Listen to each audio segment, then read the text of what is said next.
Hey guys, Miss Vine here. I've got our little class pet friend Buddy with me today. Say hi. I just figured he would really want to be a part of our Read-Aloud today because he's missing you guys so much. And in honor of Buddy being the perfect pet, we're going to read The Perfect Pet today.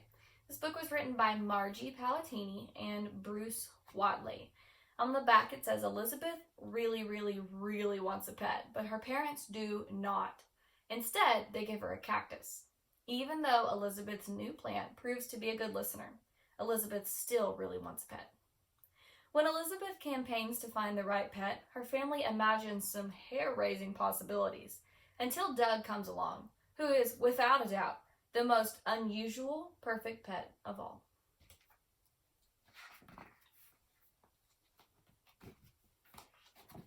Fingers don't work today. Can't get the pages apart. Elizabeth really wanted a pet. Her parents really did not. They gave her a plant instead.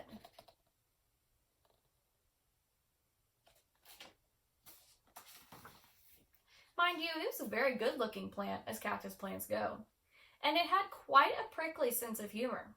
Elizabeth named it Carolyn, which seemed to suit it just fine. It was absolutely no trouble, and it was a very good listener. Snuggling was a bit of a challenge. However, Elizabeth did manage a quick hug now and then. Elizabeth really did like the plant, but she still really wanted a pet. And she had a plan.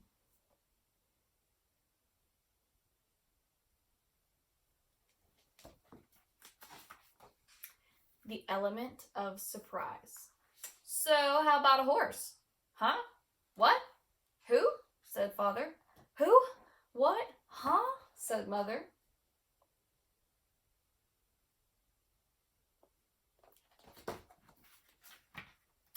I could ride it, give it carrots, lumps of sugar. A horse would be the perfect pet. What do you say? Father yawned. A horse is too big.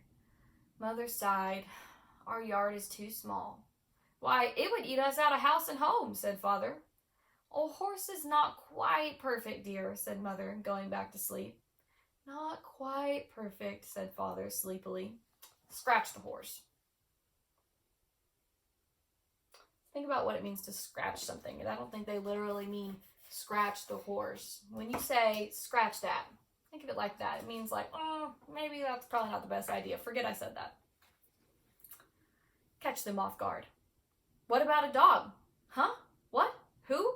Said Father as he stood in front of the mirror shaving. Who? What? Huh? Said Mother, peeking from behind the shower curtain and dripping soapy water.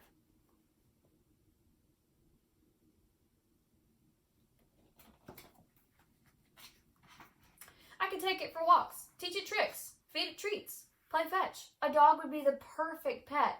What do you think? Father spit shaving cream. Dogs bark. They're much too loud.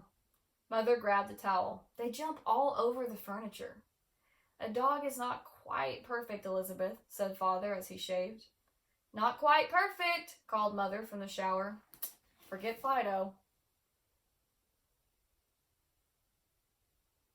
Fun fact, Fido became a very popular name for dogs after Abraham Lincoln's dog was named Fido. Everybody thought that would be a great name for a dog after that. Bet you didn't know that. The full stomach. Burp. You know what would hit the spot right about now? Asked Elizabeth. I'm thinking a cat. Huh? What? Who? Said Father. Who? What? Huh? Said Mother.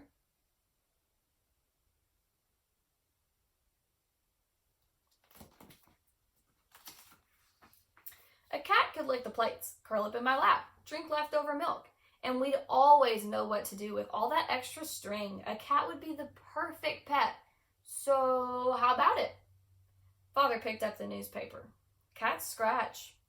Mother cleared the table. Cats shed all over. A cat is definitely not the perfect pet, said Father. Achoo! I'm sneezing already, said Mother. Cross off, kitty.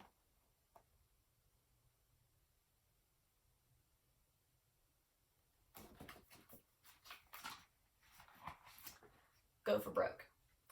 How about a bird? Bunny, turtle, fish, guinea pig, rat, any, all? Take said Elizabeth. Her parents looked at each other. Nope, afraid not. Not quite. Too fishy. Don't even go there. Well, what's left? Moaned Elizabeth.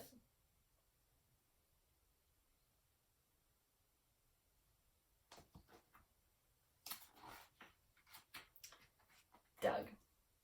Elizabeth was thinking she would never find the really, really, really perfect pet when, what do you know? She really, really did. In fact, she almost stepped on it. Right there on her rug. A bug. Elizabeth picked him up. She held him in her hand, looked him in the eyes. He wasn't too big. He most definitely was not too loud. He couldn't jump on the furniture, didn't scratch, didn't shed, and how much food could he possibly eat?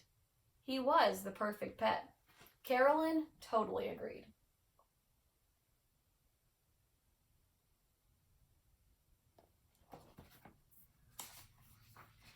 Snug. Doug moved right into the lovely house in the corner of Elizabeth's room. It had everything a bug could possibly want and more, including his very own cactus plant, as Carolyn was only a hop, skip, and jump away. He truly enjoyed sunning himself in her sand.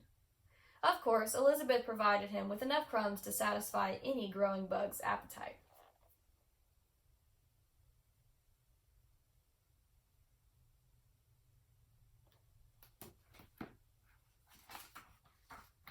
As expected, their relationship was a tad different than the usual. Doug could not give Elizabeth a pony ride. She could not take him for a walk. He could not catch a ball or fetch no matter how many times they practiced. And, try as he might, Doug just couldn't get the hang of playing with string. But he was very helpful with homework. He always knew where to put a decimal or a period. And he loved snuggling up with Elizabeth each night for a story. What more could you ask? He was perfect.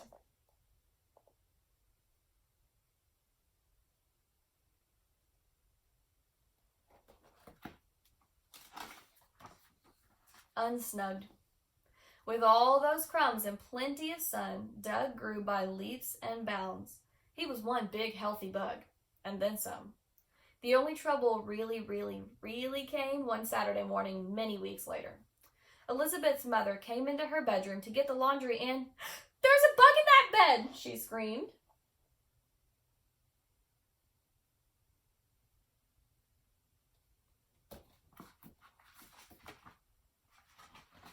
"A bug!" shouted Father, ready to swat.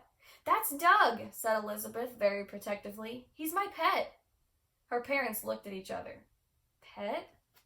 "Pet," said Elizabeth, "just like you wanted. He's not big like a horse. He isn't loud like a dog. He doesn't jump on furniture, scratch, or shed, and he hardly eats a thing." "But a bug?" asked Father. "A bug?" repeated Mother. "Doug," said Elizabeth, "and he's perfect."